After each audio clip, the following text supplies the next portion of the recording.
یعنی Peoples party کو اس وقت بھی صوبائی حکومت ملی تھی، لیکن صوبائی حکومت ملنے کے باوجود وہ میدان میں آئی اور اس نے کہا دھاندلی ہوئی ہے۔ جس طرح آج پی ٹی آئی کو صوبہ خیبر پختونخوا میں اکثریت ملی ہے تو ان کو بھی تسلیم کرنا چاہیے کہ دھاندلی ہوئی ہے، جیسے کہ وہ کہہ رہے ہیں جی۔ لہٰذا ہم جمعیت علماء اسلام والے اکیلے ہیں اس وقت، اور جو ہمارے دوست تھے وہ شاید اب انہوں نے مناسب یہی سمجھا کہ مسلسل اقتدار سے محروبی بھی مناسب نہیں ہے، لیکن ہم اس اصول سے پیچھے ہٹنے کو تیار نہیں ہیں۔ ہم نے جو پشین میں جلسہ کیا وہاں بھی عوام کا رد عمل بالکل واضح تھا، حالانکہ بارشیں تھیں، بہت سے راستے بند تھے، ندیاں بہہ رہی تھیں، لوگ اس کو کراس بھی نہیں کر سکے تھے۔ اسی روز بھی کچھ لوگ شہید ہوئے تھے، پانی میں ان کی گاڑیاں بہہ گئی تھیں۔ اور پھر اس کے بعد ابھی جو کل پرسوں ہم نے کراچی میں کیا 2 مئی کا، تو اس نے بھی دنیا کو بتا دیا کہ عوام کس کو کہتے ہیں، پبلک کس کو کہتے ہیں جی۔ تحد نظر انسانیت تھی، لاکھوں انسان جو ہے ایک میدان میں اکٹھے تھے جی۔ اور انشاءاللہ جب کل پرسوں پشاور میں ہوگا تو وہ بھی انشاءاللہ یہی پیغام دے گا کہ صبح خیبر پختونخوا کے عوام کیا کہتے ہیں جی۔ مجھے یاد ہے آپ نے عمران خان کے دور حکومت میں بھی اس طرح کے بڑے بڑے جلسے کیے تھے، کیا اس کا آپ بگاڑ سکے عمران خان کا؟ اور ابھی بھی اگر آپ پشاور میں ملین مارچ کرتے ہیں اور بہت بڑا اجتماع کرتے ہیں جس میں انسانوں کا سمندر بھی آ جائے، کیا کر لیں گے؟ اس سے کچھ تو بھی آپ نہیں کا ہوگا۔ کیا مطلب ہے؟ آپ ہمیں اسلحہ اٹھانے کی ترغیب دے رہے ہیں؟ میں یہ پوچھ رہا ہوں عوام ہی ہے نا۔ الٹیمیٹلی عمران خان کو ہٹایا گیا تحریک عدم اعتماد سے، ٹھیک ہے، وہ جو آپ کی نہیں، تحریک تھی لیکن اس سے تو تحریک نہیں عدم ہٹایا۔ اعتماد کے لیے فضا کس نے بنائی؟ ہاں، ماحول کس نے بنایا؟ اور عوامی سیلاب ایسا آیا کہ میں جب لاہور سے نکل رہا تھا تو مجھے دور دور تک ایسا نظر آ رہا تھا جیسے کہ زمین پر انسان نے چونٹیاں پھیلی ہوئی ہوں جی۔ تو اتنی زیادہ تعداد میں کہ دور دور تک آدمی جو ہے وہ بڑا معمولی سا نظر آتا تھا کیونکہ پبلک بہت زیادہ تھی۔ یہ مناظر ہم نے دیکھے ہیں عوام کے جی۔ میں حیران تھا جب میں ساہیوال سے گزر رہا تھا اور اکاڑے سے گزر رہا تھا تو مجھے یوں لگا کہ جیسے شہر میں کوئی مرد کسی گھر میں رہا ہی نہ ہو، سارے جو ہے دنیا روڈ پہ آ گئی تھی جی۔ جب میں نے ملتان کا منظر دیکھا تو میں حیران تھا کہ ملتان میں آج تک ہم اتنے بڑے اجتماع نہیں کر سکے ہیں جی۔ اور پھر جب ہم یہاں آئے تو پورا جو آپ کا کشمیر ہائی وے ہے وہ کوئی 8 لائنوں کا ہائی وے ہے یا اس سے بھی زیادہ، اور اس کے آگے پیچھے جو میدان ہے وہ سب کے سب انسانوں سے بھرے ہوئے تھے، اور 2.6 کلومیٹر یہ عوام تھی آپ کے اس شہر میں، 12 دن 15 دن رہی یہاں پر جی۔ تو عوام تو تھے، لیکن عوام کا اس طرح نظر انداز نہیں کیا جا سکتا جی۔ اور ہمارے پاس ہتھیار ہی کیا ہے جی؟ عوام ہی ہو سکتے ہیں۔ لیکن وہ جو عوام کے رائے کے ساتھ ظلم ہوا ہے تو عوام ہی نے اس کا احتساب وہ آپ کی بات درست ہے، لیکن وہ جو آپ نے بڑے بڑے اجتماعات کیے، پھر آپ نے اسلام آباد میں آ کے دھرنا دیا، تو آپ یہ نہیں سمجھتے کہ آپ کے اس احتجاج کا فائدہ آپ کے ایک اتحادی نے اٹھا لیا اور بعد میں اس نے آپ کو السلام علیکم کر دیا؟ حضرت یہ ہمارے دوستوں کے رویوں اور نیتوں پر ہے، اس سے ہماری نیت پر کوئی فرق نہیں پڑتا جی۔ ہمیں راستے میں کوئی چھوڑتا ہے، راستے میں پہنچا کر چھوڑ دیتا ہے، یہ ان کا اپنا رویہ، وہ بھی تاریخ پر اپنی کارکردگی جو ہے وہ رقم کرا رہے ہیں، اور ہم بھی تاریخ کے صفحات پر اپنی تاریخ رقم کر، آگے والے نسلیں سوچیں گے کہ ہم نے۔ تو یہ جو اب آپ کی تحریک ہے یہ اب پشاور کے بعد آپ کیا کریں گے؟ آپ اسلام آباد کی طرف آئیں گے، کیا کریں گے؟ پشاور کے بعد ہم نے پھر بیٹھنا ہے اور آنے کا لائحہ عمل بنانا ہے اور ملکگیر بنانا ہے انشاءاللہ۔ ابھی تو ہم نے صرف ٹیسٹ کیا ہے جی، ٹیسٹ کامیاب رہا ہے ہمارا جی، اور آگے ہم جو ہے پھر سے بڑھ کر انشاءاللہ جائیں گے انشاءاللہ، پنجاب میں بھی جائیں گے۔ تو اس سے آگے آپ کوئی گرفتاریاں وغیرہ بھی دے سکتے ہیں؟ ظاہر ہے تحریک صرف جلسوں کا نام نہیں ہے، اور جیسے آپ نے کہا کہ جلسوں سے کیا ہوا، جلسوں سے کچھ آسمان تو نہیں گرتا، جلسہ ہو جاتا ہے، عوام اپنی رائے دیتے ہیں، اور ہم نے عوام کی رائے دنیا کو بتائی اور دنیا نے نوٹ کی، اس میں کوئی شک نہیں ہے۔ اور عدم اعتماد کی طرف جب بات گئی اور ہماری اسٹیبلشمنٹ بھی کبھی رخ تبدیل ہوا تو وہ ایسے تو نہیں ہوا بلا وجہ جی، اور انہوں نے بہت کوشش کی، آخری حد تک کوشش کی کہ مجھے عوام سے علیحدہ کر دیا جائے اور اس تحریک کو ہم چھوڑ دیں۔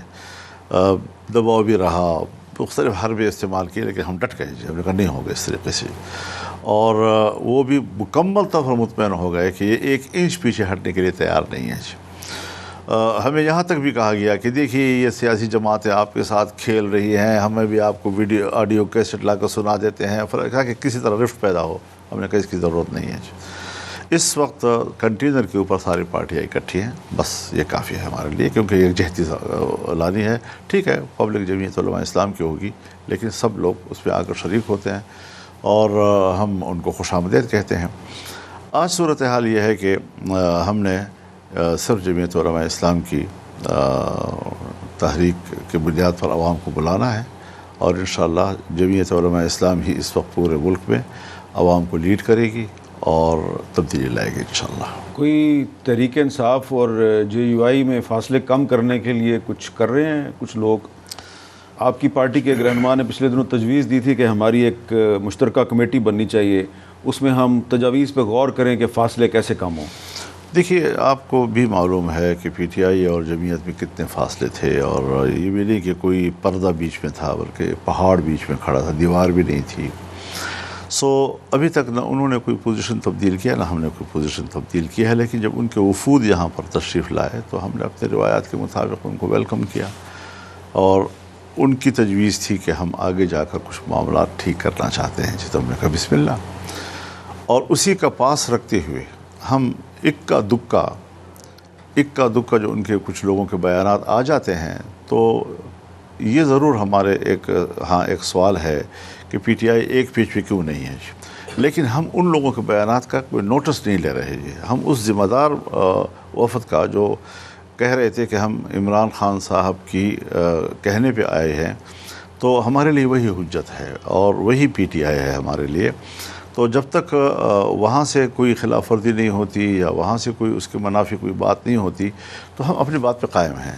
اخلاقی طور پر بھی قائم ہیں ہم، اصولی طور پر بھی ہم اس پر قائم ہیں، اور اگر معاملات بنتے ہیں تو بہت اچھی بات ہے، اور نہیں بن سکیں گے تو پھر اب ہر ایک پارٹی کا اپنا ایک موقف ہوگا، اپنی رائے ہوگی.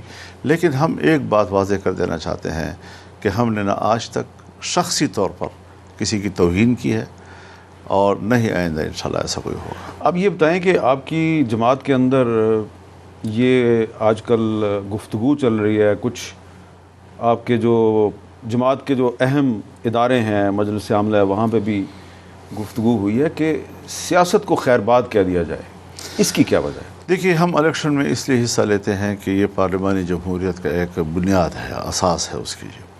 سب سے پہلے عوام ووٹ دیتے ہیں، پھر عوام کے ان ووٹوں پر جو لوگ جیتتے ہیں وہ پھر حکومت کرتے ہیں، پھر وہ ملک کو چلاتے ہیں. کوئی معمولی کام تو نہیں ہے جی. لیکن یہاں پر ریت یہ چل رہی ہے کہ یہاں پر اسٹیبلشمنٹ بیچ میں آ جاتی ہے. اسٹیبلشمنٹ جو ہے وہ اپنے امیدوار کھڑا کرتی ہے جی، چاہے وہ آزاد کی صورت میں ہو یا کسی پارٹی سے کہیں کہ وہ ان کو ٹکٹ دے دیں جی. اب اس قسم کی چیز اگر کوئی 100 میں 1-2 کی بات ہو تو سمجھ میں آ جاتی ہے کہ چلو ٹھیک ہے، اگر کوئی اہم آدمی ہمیں آپ کی طرف سے ملتا ہے یا کسی دوسرے دوست کی طرف سے ملتا ہے، اچھی بات ہے جی. لیکن معاملہ اگر یہ ہو کہ بالکل سرے سے عوام کی رائے ہی تبدیل کر دی جائے، یعنی عوام کی رائے آپ کے حق میں ہو اور مکمل پلٹ کر میرے حق میں آ جائے، تو یہ بہت بڑی دھاندلی ہو گئی ہے تو جی. تو اس صورتحال کو ہم 2018 میں بھی دیکھ رہے ہیں، اس صورتحال کو ہم نے اس دفعہ بھی دیکھا ہے، اور یہ صورتحال پھر ظاہر ہے کہ الیکشن اور عوام کی نہیں رہے گی. اچھا، میں آپ کو اگر عوام کی رائے کی یہ قدر و قیمت ہے تو پھر اس الیکشن میں خوار ہونے کی کیا ضرورت ہے جی. یعنی ہم لوگ پیسے بھی خرچ کریں، ہم لوگ گلی کوچے میں ذلیل خجل خوار بھی ہوں، ہم لوگ دشمنیاں بھی مول لیں، وہ دشمنیاں ہماری پتہ نہیں کتنی دہائیوں تک چلتی رہیں جی. یہ ساری چیزیں ہم اس لیے کرتے ہیں کہ ہم الیکشن لڑ رہے ہیں تو میرا اپنا منشور ہے، آپ کا اپنا منشور ہے.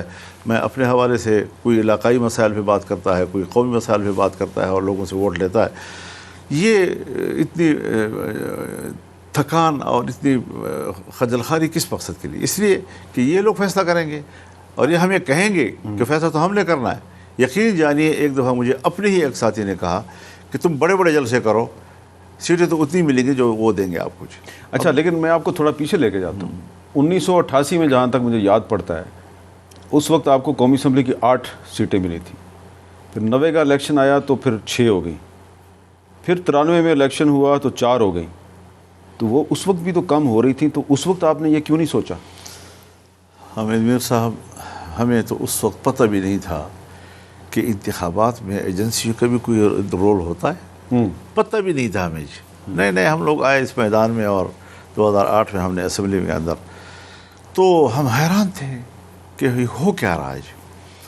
جس وقت 1993 کے بعد مجھ پر ایسے الزامات لگائے گئے جو شرافت سے بھی گرے ہوئے تھے جی، انتہائی گھٹیا قسم کے، تو ہمارے ذہن میں یہ بات آئی کہ یہ جو ہماری تعداد کم ہو رہی ہے، یہ شاید عوام کے ووٹ کی وجہ سے نہیں ہو رہی، یہ کچھ قوتیں ہیں جو قوم کو تاثر دے رہی ہیں کہ فضل الرحمان اس لیے ایوان سے نکل گیا کہ وہ کردار کا غلط تھا جی۔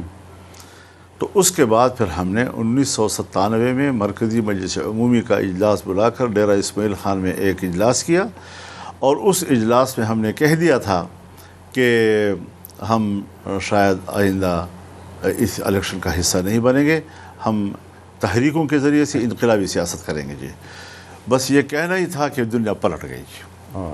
اور پھر جو رابطے ہوئے، اور میرے تو بزرگ تھے، والد کی جگہ پر تھے نوزادہ نصر اللہ خان صاحب مرحوم، وہ جب میں ان کی خدمت میں ہمیشہ لاہور میں حاضر ہوتا تھا، حاضر ہوا تو ایک دفعہ انہوں نے ڈانٹا مجھے پھر انہوں نے کہا کہ نہیں یہ فیصلہ واپس لو، یہ کرو وہ کرو۔ میں نے کہا نہیں، میں حتمی نتیجے پہ پہنچ چکا ہوں نوزاد صاحب، ہم عزت کے ساتھ اس ملک میں سیاست نہیں کر سکتے اگر یہ نتائج ہوتے ہیں اور اس طرح کے ادارے ہمارے ساتھ رویہ رکھتے ہیں۔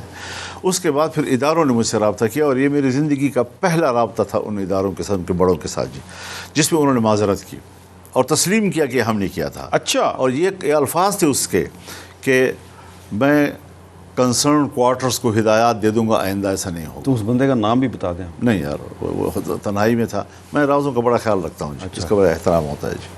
اچھا چلے، ویسے مجھے شاید پتہ ہے وہ کون آدمی تھا، لیکن چلیں اگر آپ نے خیال رکھا ہے تو میں بھی رکھتا ہوں۔ یہ بتائیں کہ تو اب وہی صورتحال دوبارہ ہے، اب آپ کا جو جنرل کونسل کا اجلاس ہونے والا ہے اس میں آپ یہ فیصلہ کریں گے کہ سیاست کرنی ہے؟ جی، ہماری مرکزی مجلس عاملہ کا جب اجلاس ہوا الیکشن کے فوراً بعد، یعنی 4-5 دن کے بعد، تو یہ بات اس میں آئی کہ پھر اس مشق کی ضرورت کیا ہے، اس ایکسرسائز کی ضرورت کیا ہے۔ پھر تو ہم سیدھے سادھے ان کے دروازے پہ بیٹھ جائیں کہ صاحب ہم آپ کے نوکر، آپ نے ہمیں اسمبلی میں کتنی سیٹیں دینے ہیں بتا دینا چاہیے۔ ہمیں کیا پڑی ہے کہ ہم گلی گلی کوچے کوچے پھر رہے ہوں، اور ادھر سے دہشت گرد ہمیں تھریٹ کر رہے ہوں، ادھر سے ان کے تھریٹ لیٹر مل رہے ہوں، اور گھر سے نکلنے کی اجازت بھی نہیں ہے، اور الیکشن بھی ہم لڑ رہے ہیں جی۔ اس طرح خوار ہونے کی کیا ضرورت ہے؟ مجھے آپ بتائیں حضرت کہ الیکشن سے جتنا قریب آتا گیا ہمارے تھریٹ بڑھتے گئے، اور اداروں کے تھریٹ لیٹر بھی بڑھتے گئے، ہمیں کوئی جلسہ نہیں کرنے دیا گیا، پبلک سے ملنے نہیں دیا گیا۔ آپ کو میں بتاؤں کہ میں پشین کے حلقے میں سرے سے گیا ہی نہیں ہوں۔ اچھا، ایک جلسہ بھی میں نے وہاں نہیں کیا۔ ٹانک میں نے ایک جلسہ کیا، اور وہ بھی خوف کے ماحول میں۔ ڈیرہ اسماعیل خان میں نے ایک جلسہ کیا ہے، اور وہ بھی خوف کے ماحول میں۔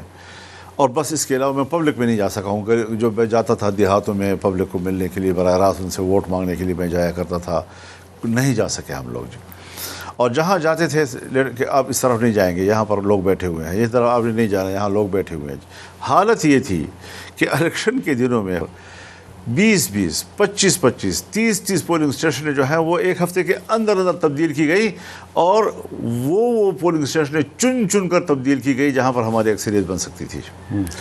اور ایک حلقہ ہمارا جو قومی اسمبلی کا تھا جس پر اسد الیکشن لڑ رہا تھا، اس کے 6 پولنگ اسٹیشنوں پر دوبارہ الیکشن کرایا گیا۔ تینوں پر ہنگامے کر دیے گئے، طالبان کے حملے شروع ہو گئے، ادھر سے فوج نے حملے شروع کر دیا، اور ہڑ دڑ مچا کر سارا کھیل تباہ کر دیا، اور جہاں سے ہم نے اکثریت لینی تھی ہمیں اکثریت نہیں لینی تھی۔ اچھا جی، مولانا فضل الرحمان صاحب سے ہماری گفتگو جاری ہے، ایک وقفہ لیتے ہیں، وقفے کے بعد دوبارہ ملتے ہیں۔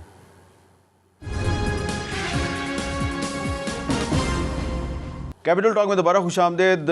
JUI کے سربراہ مولانا فضل الرحمان سے ہم گفتگو کر رہے ہیں۔ مولانا صاحب، پچھلے کچھ عرصے میں مسلم لیگ نون کے بہت سے لوگ آپ کو ملے، نواز شریف صاحب بھی آپ کو ملے، انہوں نے کوشش کی کہ وہ آپ کے ساتھ ریکنسائل کر لیں، دوبارہ آپ کو اپنا ساتھی بنا دیں، اور ابھی تک دعویٰ کرتے ہیں رانا ثناء اللہ صاحب کہ مولانا صاحب آخر کار ہمارے ساتھ آ ملیں گے، لیکن ابھی تک آپ کی گفتگو سے اندازہ ہو رہا ہے کہ آپ ان کے ساتھ نہیں جانے والے۔ تو نواز شریف صاحب بھی آئے آپ کے پاس، تو معاملہ طے کیوں نہیں ہوا؟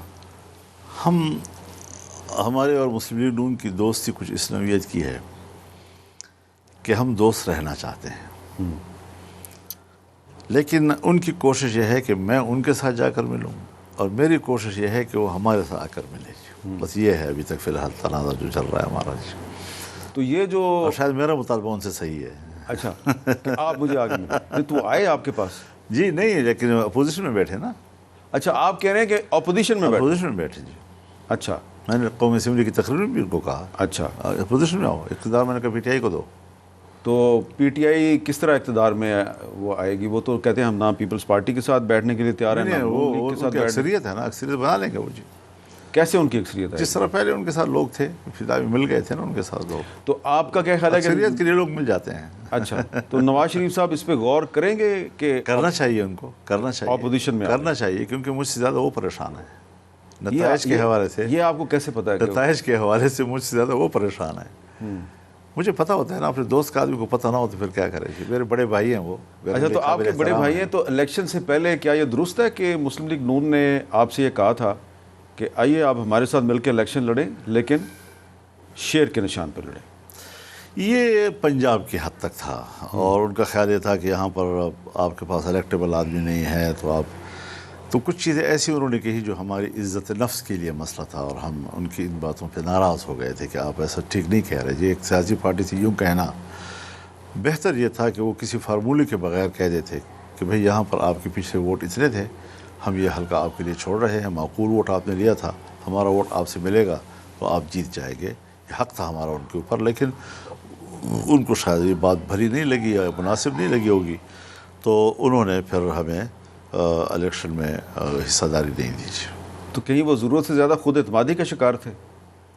ضرورت سے زیادہ خود اعتمادی کا شکار تھے. ان کا خیال یہ تھا کہ ہر شخص ان کو ووٹ دے رہا ہے اور کسی اور پارٹی کی ہمارے پارٹی کے ساتھ گنجائش نہیں ہے. آپ نے دیکھا نا جب میاں صاحب تشریف لائے باہر سے اور امید پاکستان بن کر تشریف لائے، تو لاہور میں جو ان کا جلسہ تھا یا استقبال تھا ایئرپورٹ پر، تو اکیلے مسلم لیگ نے کیا نہیں، کوئی دوسری پارٹی کو تو نہیں دعوت دی انہوں نے. اور اس وقت تک تو وہ پی ڈی ایم کا حصہ تھے اور آپ پی ڈی ایم کے سربراہ کسی کو تھے. نہیں بلایا اس کے باوجود. پھر صرف یہ نہیں کہ کسی کو بلایا نہیں، پورے تقریر میں پی ڈی ایم کا شکریہ تک ادا نہیں کیا کہ آپ نے وہ 3 سال میں کچھ کیا بھی ہے یا نہیں. اور اس کے بعد پھر آپ نے اسحاق ڈار صاحب کے ذریعے ملاقات کا پیغام بھیجا، تو ملاقات کافی دنوں کے بعد ہوئی تھی. جی کچھ باتیں ایسی تھیں کہ جس بات پر میاں شہباز شریف صاحب اور ان کے رفقا آ کر اصرار کرتے رہے، تو بار بار وہ تشریف لائیں اور اصرار کریں اور میں اس کا کوئی مثبت جواب نہ دے سکوں تو باعث شرمندگی ہوتی ہے. تو ایک خاموش قسم کی دعوت تھی. کوئی ایسا نہیں کہ بڑے کوئی فارمولے کے ساتھ ان کو دعوت دی.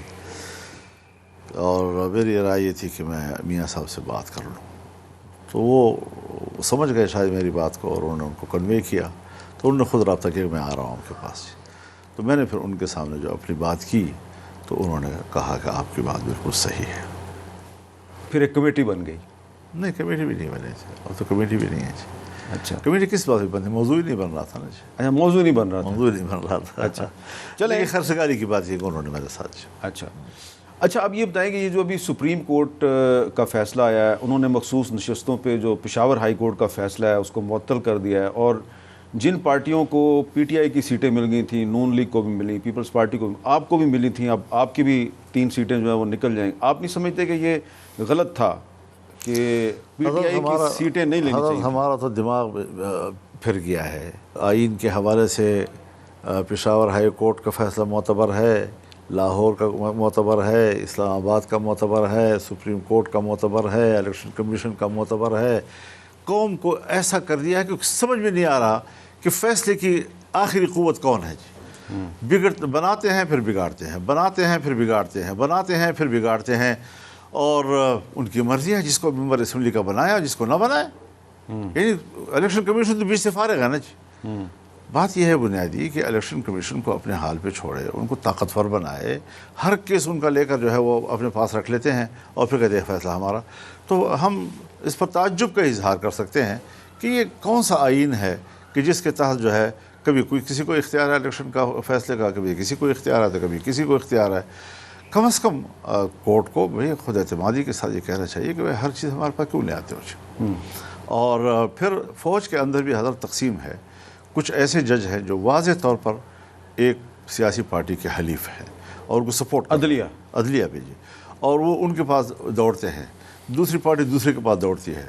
تو جب پتہ چلتا ہے کہ آپ اس لیے فلاں عدالت میں جا رہے ہیں کہ وہاں ایک جج یا دو جج آپ کے حامی ہیں, اور میں اس لیے اس عدالت کے پاس جا رہا ہوں کہ وہاں میرے حامی, اور یہ عدالت ہو گئی پھر.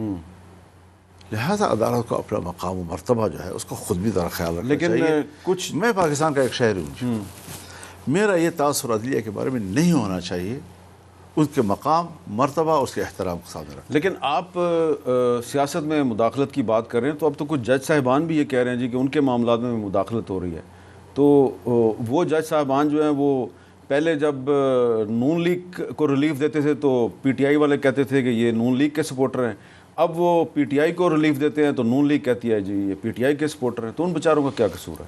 حضرت یہی مسئلہ ہے نا کہ ایک شخص کہتا ہے, ایک عدالت کہتی ہے کہ نواز شریف جو ہے وہ ملزم ہے, مجرم ہے, 25 سال قید ہے, 15 سال قید ہے, اتنا جرمانہ ہے اور نااہل ہے اور ہمیشہ کے لیے نااہل ہے, اور پھر وہ بیچارہ ملک سے باہر چلا جاتا ہے, علاج کے نام پہ چلا جاتا ہے, پھر جب واپس آتا ہے تو امید پاکستان بن کر واپس آتا ہے, اور ایک ہفتے کے اندر تمام ڈھیر, کچھ بھی نہیں ہے پھر اس کے بعد جی. پھر آج عمران خان کے خلاف جو ہے وہ ایک ہفتے کے اندر ایک کیس, دوسرا کیس, تیسرا کیس, چوتھا کیس, پانچواں کیس, اور ڈال دیا اس کو جیل میں, اور پتہ نہیں کتنے سزا ان کو دی, کوئی پتہ نہیں کہ صورتحال کل بدل جائے اور عدالت ان کو بلا کر کہے کہ جی یہ بھی غلط, یہ بھی غلط, یہ بھی غلط, یہ بھی غلط. یہ جو چیز ہمارے ملک پہ عدم استحکام ہے عدلیہ کے فیصلوں میں, اور حالات کے ساتھ ساتھ ان کے تمام انصاف بدل جاتے ہیں, انصاف کے پیمانے بدل جاتے ہیں, انصاف کے معیار بدل جاتے ہیں. یہ چیز عام آدمی تو دیکھ رہا ہے نا, اس پر تعجب تو کرے گا, حیرانگی تو کرے گا. لیکن قاضی فائزہ صاحب کہتے ہیں کہ میرے دور میں تو کوئی مداخلت نہیں ہو رہی.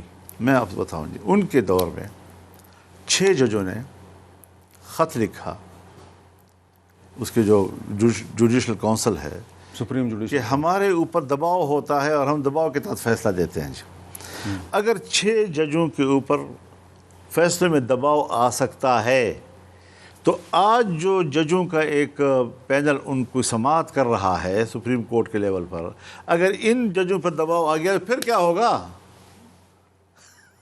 تو پھر میں تو ہم تسلیم کر لیں کہ ان 6 پہ دباؤ تھا اور دباؤ کے تھا ان کے فیصلے تبدیل کیے جا رہے تھے, تو یہ بھی تو عدلیہ کے لوگ ہیں نا, آسمان سے تو تھوڑی اترے ہیں جی. تو یہاں پہ میں ایک بریک لیتا ہوں جی, بریک کے بعد دوبارہ ملتے ہیں.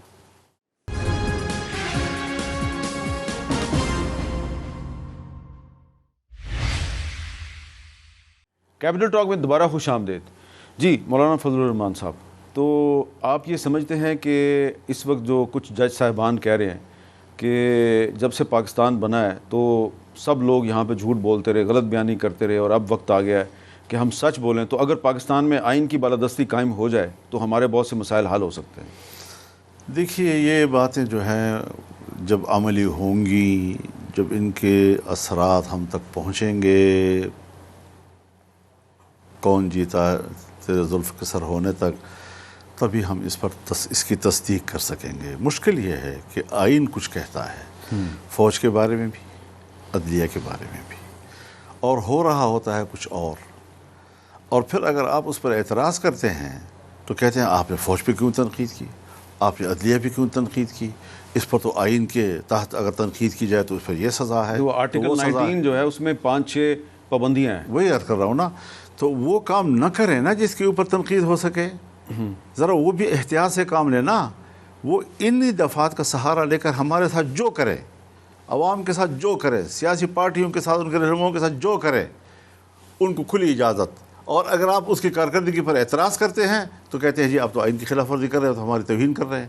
کوئی توہین نہیں ہوتی حضرت. لیکن ایک اوپن جو پولیٹیکل ایک سوسائٹی ہے ہماری, اس میں اگر اس قسم کی چیزیں سامنے آئیں گی تو پھر تو ظاہرہ تنقید ہوگی.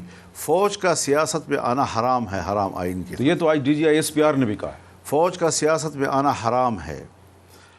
پھر اس کے باوجود فل سیاست وہ کرتی ہے, تمام سیاست پہ قبضہ کر لیتی ہے, تمام سیاسی فیصلے وہ کرتی ہے, قانون سازی تک میں مداخلت کرتی ہے. فوج نہیں کرتی, خفیہ ایجنسیاں کرتی ہیں, ان کے ذریعے سے آتی ہیں تاکہ ہمارا بھرم جو ہے وہ رہے. پھر اس کے بعد آپ کہتے ہیں جی آپ اس پر تنقید نہ کریں. تو جب سیاست، یاد رکھیں، جب فوج سیاست میں آئے گی تو سیاست بھی فوج میں جائے گی، پھر گرا نہ کریں. نہیں لیکن مولانا صاحب پھر سیاست دان بھی تو 2019 میں آرمی ہاؤس میں جنرل باجوہ کے ساتھ ملاقات کرتے ہیں، اور اس کے بعد پھر اس سے پہلے 2019 میں بھی جنرل باجوہ سے ملاقات کرتے ہیں. تو اس میں میں آپ کی طرف اشارہ کر رہا ہوں، آپ بھی ملے، شہباز شریف صاحب بھی ملے، زرداری صاحب بھی ملے، تو آپ کیوں ملتے ہیں ان کو جا کے وہاں پہ؟ آپ ان کو یہ کیوں نہیں کہتے بھائی کہ آرٹیکل 243 کے تحت آپ وفاقی حکومت کے ماتحت ادارے ہیں، ہم سے ملاقات مت کرو؟ لیکن یہ بچے ہیں جو ہم نے اس کو سکھانا ہوتا ہے کہ ایک دفعہ اس طرح اس میں یہ لکھا ہوا ہے، خود ان کو کوئی عقل شعور نہیں ہے. وہ آپ کو سامنے بٹھا کے کہتے ہیں تحریکت میں اعتماد واپس لو، آپ کہتے ہیں ہم نے ان کی تجویز کی حمایت نہیں کی اور آخر وقت تک نہیں کی ہے. میں بھی تو سیاسی ایک پارٹی کا سربراہ ہوں، میں بھی تو وہاں پر پانی ہو سکتا تھا نا، میں وہاں کیوں ڈٹا اپنے موقف پہ؟ مجھے بھی ملے ہیں، ایسا نہیں ہے کہ نہیں ملے، لیکن یہ ہے کہ اگر میری فوج ہے، پاکستان کی فوج ہے، وہ کسی معاملے پر بات کرنا چاہتی ہے تو میں کوئی انڈیا کے سربراہ سے تو نہیں مل رہا، فوجی سربراہ سے، میں کوئی برطانیہ کے فوجی سربراہ سے تو نہیں مل رہا، لیکن بات وہ کروں گا جو میرے ضمیر کے مطابق ہو. اور اگر انہوں نے آئین کی خلاف ورزی کی ہے تو پھر منہ پر جو کہنے والا ہے وہ فضل الرحمان ہے. میرا خیال ہے کہ آپ نے بھی کی ہوگی بات، لیکن جو بات مولانا غفور حیدری صاحب نے کی تھی وہ آپ نہیں کر سکے. تھوڑی تفصیل بتائیں. ہمارا یہ ہے کہ ہماری جماعت کے اندر وحدت فکر ہے، وحدت جذبات بھی ہے. اچھا، انہوں نے جذباتی بات کی تھی؟ بس اب چھوڑے، وہ تو کچھ چیزیں ہوتی ہیں جو آپس کی ہوتی ہیں تو اس پر ویسے مجھے آپ نے تو نہیں بتائی نا؟ میں نے نہیں بتائی آپ کو ایک بات، اس میں کوئی شک یہ نہ کوئی سمجھے کہ آپ نے کہاں سے آپ کو پہنچی ہے، لیکن بہرحال کیونکہ وہاں پہ آپ دو کے علاوہ آپ کی پارٹی کا ایک تیسرا آدمی بھی تھا. ہے جی. تو بہرحال اگر میں نے یہ سوال اس لیے کیا ہے، شاید انہوں نے کہیں باہر کہی ہوگی.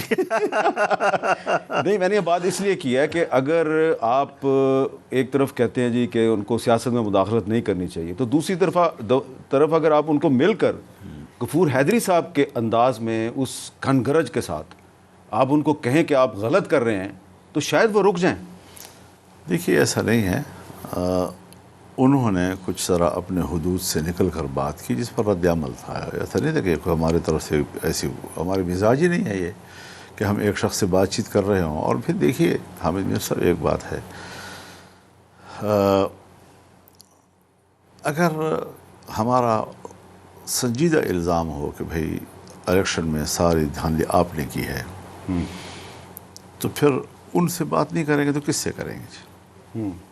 انہی سے کہیں گے نا کہ بھئی آپ نے زیادتی کی ہے. تو کیا وہ یہ کہہ سکتے ہیں کہ فضل الرحمان نے ہماری ملاقات میں کہا کہ نہیں آپ تو بڑے اچھے لوگ ہیں، آپ نے ٹھیک ٹھاک کام کیا جی؟ وہ یہی کہیں گے کہ انہوں نے کہا کیوں میں نہیں مانتا اس چیز کو. وہ میں نے جو باتیں کی ہیں وہ سب ان کے ریکارڈ پہ ہیں، اور شاید کل وہ کتاب لکھیں گے تو اس میں لکھ بھی لیں گے وہ شاید. لیکن اس میں شاید وہ یہ نہ لکھے کہ انہوں نے آخر میں آپ کو پرفیوم کا گفٹ کیا اور آپ نے وہ استعمال نہیں کی، کسی اور کو دے دی. پتہ نہیں کون آپ کو یہ باتیں پہنچاتا ہے. اچھا، اب آخر میں یہ بتائیں کہ جو آپ کی یہ جو تحریک ہے، آپ کے ملین مارچ ہیں، اس کے حوالے سے ایک عام تنقید یہ کی جا رہی ہے کہ مولانا فضل الرحمان صاحب جو ہیں ان کے ساتھ تو دھاندلی ہوئی ہے خیبر پختونخوا میں، اور خیبر پختونخوا میں ان سے جیتی ہے تحریک انصاف، تو ان کو احتجاج تحریک انصاف کے خلاف کرنا چاہیے، لیکن وہ الیکشن کمیشن کے خلاف اور اداروں کے خلاف احتجاج کر رہے ہیں. یہ سوال میں بھی سن رہا ہوں، لیکن یہ ایک سکڑا ہوا دماغ نہیں ہوتا جی، سکڑا ہوا دماغ جی، جو ہمیں بہت چھوٹے نقطوں پہ سوچتا ہے، اور جس کے سوچ کا ظرف اتنا نہیں ہے کہ وہ پورے ملک کا احاطہ کر سکے. وہ ابھی تک بھی شاید ہماری پالیٹکس کو نہیں سمجھے جی، اور وہ سمجھتے ہیں کہ جی ہم کوئی پاکٹ پالیٹکس کر رہے ہیں جی. دیکھیے اس وقت بھی ہم خیبر پختونخوا میں ہی آ رہے تھے نا، لیکن پھر میں نے کراچی میں جلسے نہیں کیے، سکھر میں نہیں کیے، میں مظفر گڑھ میں نہیں کیا، تو ڈیرہ لیار بھی کیا ہم نے، کوئٹہ بھی کیا، بہت سے جگہوں پہ ہم جلسے کرتے رہے. اور اس کا یہ مطلب بالکل نہیں ہے الیکشن جب ہوتا ہے حضرت، اگر ایک قومی اسمبلی کے الیکشن میں بھی داندھی ہو جائے تو وہ پورے ملک کی داندھی کہلاتی ہے. اگر ایک صوبائی اسمبلی کی سیٹ پر بھی داندھی ہو جائے تو پورے صوبے کی داندھی کہلاتی ہے. لہٰذا یہ کہنا کہ یعنی یہ جو ہمیں بالکل لوکلائز کر دیا گیا ہے کہ ہر شخص اپنے لوکل ایجنڈے کے اوپر ہی بات کرتا ہے، اپنے ضلع کی، اپنے حلقے کی، اور اسی کا رونا، تو یہ میرے خیال میں وہ قومی سطح کی سوچ کی عکاس نہیں ہوا کرتی. ہمیں بڑے کھلے دل کے ساتھ ملک کے حوالے سے سوچنا ہے. اگر کراچی کے لوگوں کے ساتھ، اگر سندھ کے لوگوں کے ساتھ دھیان لی ہوئی ہے، مجھے اس کی بھی آواز اٹھانی ہے. اگر بلوچستان کے لوگوں کے ساتھ دھیان لی ہوئی ہے، مجھے اس کی بھی آواز اٹھانی ہے. اگر پنجاب کے لوگوں کے ساتھ ہوئی ہے، مجھے اس کی بھی آواز اٹھانی ہے. یہ غلط بات ہے کہ میں صرف یہ تو میرے موقف کو کمزور کرنے کی ایک شعوری کوشش ہے کہ میں تو لی خان میں آ رہا ہوں تو شاید میں لی خان کے حوالے سے بات کروں. تو اس قسم کی سوچ کا حامل میں نہیں ہوں جی. میں نے پہلے بھی جرنلوں پر بھی واضح کر دیا تھا کہ مجھے کہا گیا کہ آپ سینٹ کے چیئرمین بنیں، آپ سینٹ کا رکن بنیں. میں نے کہا میں یہ لڑائی نہیں لڑ رہا. آپ مجھے یہ سینٹ کا چیئرمین بنانے کی آفر آپ کو پچھلے دور میں ہوئی؟ جی. اور میں نے نہیں مانی. باجوہ صاحب کے دور میں؟ ہاں میں نے نہیں مانی. اور پھر یوسف رضا گیلانی صاحب آ گئے میدان میں. چلیں، یوسف رضا گیلانی صاحب کے چیئرمین سینٹ بننے میں تو آپ بھی بڑے خوش ہیں ابھی. ہاں. حضرت میں بڑے لوگوں کا احترام اور ان کا بڑے مناصب پر فائز ہونا، اس پر کبھی بھی میں نہ حسد کرتا ہوں نہ اس کے حوالے سے میں کوئی. لیکن ایک ہے کہ اصولی طور پر کوئی چیز ٹھیک ہے یا نہیں، اپنی جگہ پر ہے. اور یوسف رضا گیلانی صاحب کے ساتھ ہمارے بڑے خاندانی تعلقات ہیں اور بہت پرانے خاندان. والد صاحب کے زمانے سے ان کے والد صاحب، ہمارے والد صاحب ملتان کے رہنے والے ہیں ہم سارے. تو وہ جو عزت و احترام کا ایک رشتہ ہے جو وہ تو ہم سیاست میں ہم اس حوالے سے قدامت پسند ہیں. نوزاد صاحب فرماتے تھے کہ شخصی تعلقات کے حوالے سے ہم قدامت پسند ہیں. ٹھیک ہے. تو یہ جدید سیاست جو ہے نا جو ہم پہ اثر انداز نہیں ہوا کرتی. بہت بہت شکریہ مولانا صاحب. بہت شکریہ. بہت بہت شکریہ.